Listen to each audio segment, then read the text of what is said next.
많은 분량을 자랑하는 애니메이션을 20분 안에 다 본다. 이름하여 20분 안짜갱이. 오늘 다룰 작품은 창세기의 요셉 이야기를 원작으로 국내에서는 이집트 왕자 2편으로 발행되었으나 사실 원제는 조셉 킹 오브 드림스라는 제목으로 그저 이집트 왕자 이후에 제작된 프리퀄 작품이나 마찬가지이며 극장판으로 제작되지 않았기에 조금 퀄리티가 떨어지지만 원작의 고증을 잘 살린 스토리라인과 좋은 OST로 눈과 귀가 즐거운 작품. 이집트 왕자 2편 요셉 이야기입니다. 본 영상은 이집트 왕자 2편 한국어 더빙판을 기준으로 제작되었음을 알립니다. 해가 떠오르기 직전인 가나안의 어느 새벽, 두 번째 아내인 레이첼의 첫 분만 소식에 야곱은 이미 10명의 아들을 거느린 몸임에도 안절부절하지 못하는데 제가 태어날 때도 이렇게 긴장하셨어요? 아니라고 할 수 있지. 너희 새엄마는 희망이 없었잖니. 레이첼은 아이를 못 낳는다고 했었어.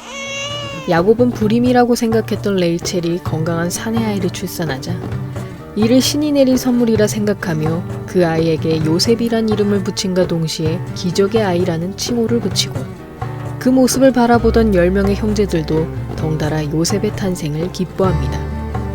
그 이후 요셉은 야곱과 레이첼의 지극정성 속에서 건강하게 자라나고 요셉의 형들도 그런 막내를 사랑하며 잘 보살펴주지만 어느 날 야곱이 가문의 후계자를 의미하는 케토네파심이란 옷을 요셉에게 입히면서 다른 형제들과 달리 노동 대신 많은 공부를 가르치자 형들은 아버지의 사랑을 독차지하는 요셉에게 점점 질투심을 느끼기 시작합니다. 그러던 어느 날 요셉은 자신을 쫓아오던 늑대의 그림자가 순양을 죽이는 꿈을 꾸게 되는데 늑대였어. 늑대가 온 사방에 있더라. 늑대가 양을 죽였어. 요셉 다 괜찮다. 그냥 꿈이야. 그리고 너희들 일어난 김에 어서 부지런히 움직여라. 고맙구나. 요셉 어디 가니? 너는 공부를 해야지. 나도 형들과 같이 가고 싶어요. 내겐 따로 할 일이 있어. 너는 기적의 아이니까. 아버지는 항상 그렇게 말하시죠. 하지만 난 다른 것이 싫어요. 나도 형들처럼 되고 싶어요. 요셉은 자기 운명을 곧 알게 될 거예요. 형들과 같이 가게 해줘요. 가거라. 고맙습니다. 공부보단 형들과 어울리는 것이 더 좋았던 요셉은 그들의 일을 도와주러 오지만 형들은 그런 막내를 약올리며 그에게 양들을 맡긴 채 자기들끼리 물놀이를 하러 나가버리고 그렇게 혼자 양을 지키게 된 요셉은 갑자기 무리를 벗어난 양 한 마리를 찾다가 숲을 속에서 등장한 늑대들에게 쫓기게 됩니다. 그때 야곱이 등장하여 요셉에게 달려드는 늑대 무리들을 저지하고 무슨 일이죠? 내 말을 어기고 내 아들을 버려놓다니 내 아들을! 우린 아버지 아들 아닙니까? 맞아, 양! 요셉은 자신의 꿈과 똑같은 상황이 벌어진 것을 놀라워하며 자신에게 예지몽과 같은 꿈에 대한 능력이 있음을 발견하게 됩니다. 그날 밤 요셉은 형들이 메고 온 밀다발이 자신을 향해 절을 하는 꿈과 해와 달을 비롯한 많은 별들이 자신에게 절하는 꿈을 꾸게 되고 그 내용을 들은 형들은 요셉이 자신들보다 우위일 수는 없다며 분통을 터뜨립니다. 아니 그러면 요셉이 우리 위에 있다는 거예요? 예? 유다 형보다도요? 하지만 여기엔 뭔가 숨은 뜻이 있는 게 분명해. 지금까지 제가 한 일은 아무 소용이 없군요. 입 조심해라. 여보, 유다, 모두 그만해요. 미운 동생. 이복 동생이지? 요셉, 얘들아, 어서 서로에게 사과해라. 형들한테는 사는 게 너보다 힘들 거야. 왜 형들 편을 드세요? 엄마가 낳은 자식들도 아니잖아요. 우리는 가족이잖니? 우리가 서로를 미워하면 우리에게 남는 건 없다. 요셉을 자신이 가꾸던 해바라기 밭에 데려온 레이첼은 그에게 형들에 대한 이해와 요셉의 운명을 이야기해주며 그를 타이르고 이에 요셉은 형들과의 화해를 결심하는 반면 그들은 요셉의 옷을 찢어버리며 그를 깊은 구덩이 속에 빠뜨려버립니다. 그날 밤 이집트로 향하는 어느 상인들이 요셉을 구덩이 속에서 꺼내어 그를 구속하고 이에 요셉은 형들을 부르짖으며 그들이 자신을 구해줄 것이라고 믿지만 자 얘기한 대로구나. 수군의 벽이 있다. 형, 지금 뭐 하는 거야? 형, 제발 도와줘, 제발! 요다 형! 요다 형! 형 이제 돌아보면 안 돼. 이미 늦었어. 형! 난 동생이잖아! 형들 동생이잖아! 이복 동생이지. 요셉은 믿었던 형제들로부터 은하 20냥의 노예로 팔려가고 형들은 요셉의 옷에 양의 피를 묻혀 야곱과 레이첼에게 그의 죽음을 알리는데 두 명의 부인 중 오직 레이첼만을 진정으로 사랑했던 야곱에게 그녀와의 첫 아이는 매우 소중했으므로 그는 요셉의 죽음에 크게 오열하며 슬퍼합니다. 한편 이집트의 노예시장에서 경호대장 보디발에게 팔려온 요셉은 자신을 팔아넘긴 형들을 증오하며 열심히 일을 하는데, 그 모습을 발견한 보디발은 요셉을 자신의 하인으로 사용하고 싶다는 아내의 청에 그를 연회장에서 근무하도록 명령합니다. 이에 더 좋은 환경에서 일을 할 수 있게 된 요셉은 우연히 날뛰는 어느 고양이를 진정시키면서 그 고양이의 주인인 아세나스라는 여인을 만나게 되고, 그 이후에도 자주 맞닥뜨리게 된 두 사람은 점차 서로에게 호감을 가지기 시작합니다. 그러던 어느 날 요셉은 보디발이 말을 구매하는 현장을 지켜보던 중 그 상인이 저울의 0점을 조작하여 보디발로부터 더 많은 은화를 내도록 깨어내는 것을 발견하고, 이에 보디발은 요셉이 다른 노예들과는 달리 많은 교육을 받았던 인물임을 알아보며 그를 자신의 집사, 이른바 가정총무로 고용합니다. 지혜로운 머리와 성실함을 가지고 있던 요셉은 그 집안을 풍요롭게 만들어주며 보디발의 총애를 얻게 되고, 이에 그는 노예 신분임에도 순탄한 나날을 보내게 되지만, 평소 요셉에게 욕정을 품고 있던 보디발의 아내가 그에게 접근하면서 그 생활에 금이 가기 시작합니다. 왜 여기 오셨죠? 뭐가 잘못됐나요? 아니, 여기가 네 집이냐? 가나안입니다. 가나안에 대해서 얘기 좀 해봐. 이 해바라기는 내 어머니가 심은 것이죠. 그리고 이게 바로 내 가족? 형들은 날 배신했어요. 이젠 우리가 네 가족이야. 네? 나는 네가 특별하다고 생각해. 뭐라고요? 안 요셉, 돼요. 날 봐. 나는 주인님을 배신할 수 내가 없어요. 말하고 있잖아. 안 돼요. 그만하세요. 기다려. 내가 가만히 있어. 네가 이렇게 된 건 모두 내 덕분이란 말이야. 넌 다른 노예들하고는 달라 보였어. 힘든 일은 시키지 않았고 또 넌 날 위해서 열심히 일해줬지. 어떤 다른 노예한테도 그런 대접을 해준 적이 없다. 나는 너를 믿었다. 전 결백합니다. 그러면 내 아내가 왜 이렇게 됐지? 뭔가 오해하시는 거예요. 난 절대로 당신을 배반하지 않았습니다. 그렇다면 아내가 거짓말을 하고 있다는 말이냐? 네가 한 짓으로 너는 죽어서 마땅하다. 말해주세요. 도와주세요. 주인님께 말해주세요. 제발. 여보, 죽이지 마세요.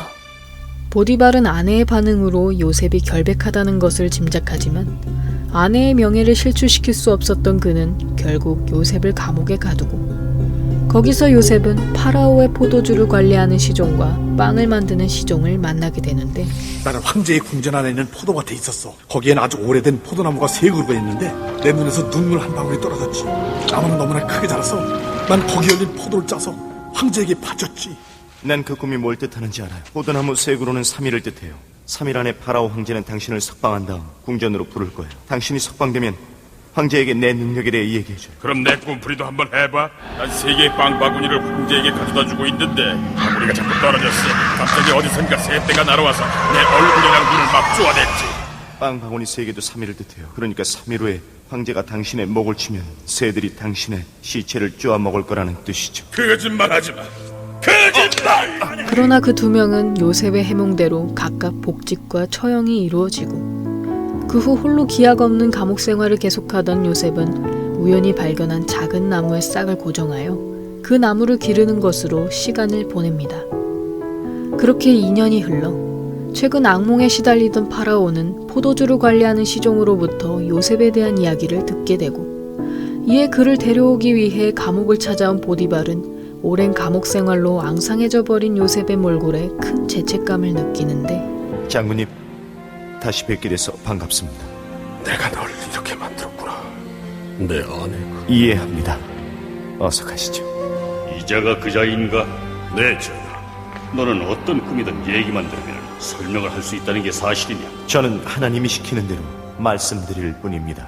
네가 믿는 하나님이 그렇게 특별하단 말이냐? 꿈에 대한 얘기를 해주십시오. 나일강에 서 있는 7마리의 건강한 소가 강둑에서 한가히 풀을 뜨고 있어.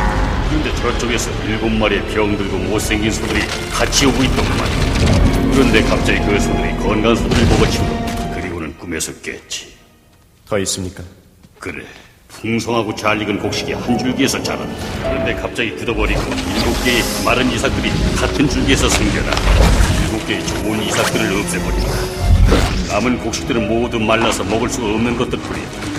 그 2가지 꿈은 하나입니다. 건강한 소와 이삭은 7년 동안의 풍년을 의미합니다.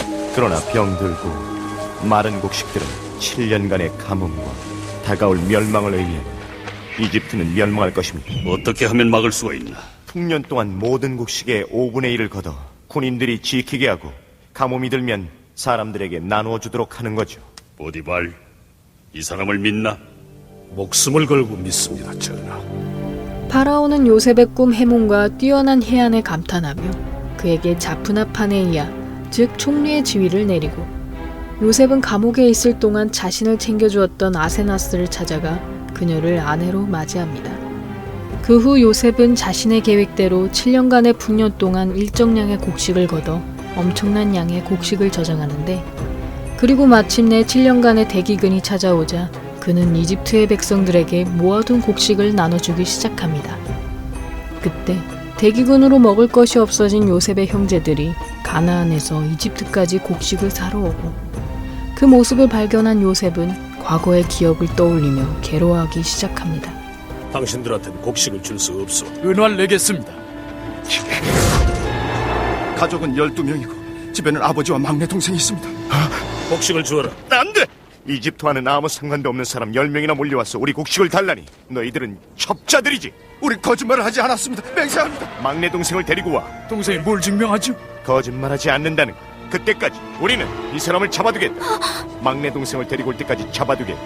이에 요셉의 형제들은 감옥에 갇힌 시므몬을 살리기 위해 가나안에서 막내인 벤자민을 데려오고 요셉은 첫눈에 그가 자신의 동생임을 알아채리며 그에게 넌지시 가족에 대해 물어보는데 그 질문으로 레이첼은 이미 사망하였다는 것과 야곱과 벤자민은 자신이 늑대에게 살해당한 것으로 알고 있음을 알게 됩니다. 요셉은 일단 약속을 지킨 형제들에게 시므몬을 돌려주며 큰 연회를 열어주고 그 후 형제들이 그동안의 죄를 뉘우쳤는지 시험해보기 위해 벤자민의 곡식 주머니에 몰래 자신의 은잔을 숨겨둡니다. 난 너희들에게 양식을 줘. 내 집에 들어오도록 해줘. 그런데 이런 식으로 보답하라. 도둑질로 총애를 받는 막내. 난 훔치지 않았어요. 체포해. 날 데려가세요.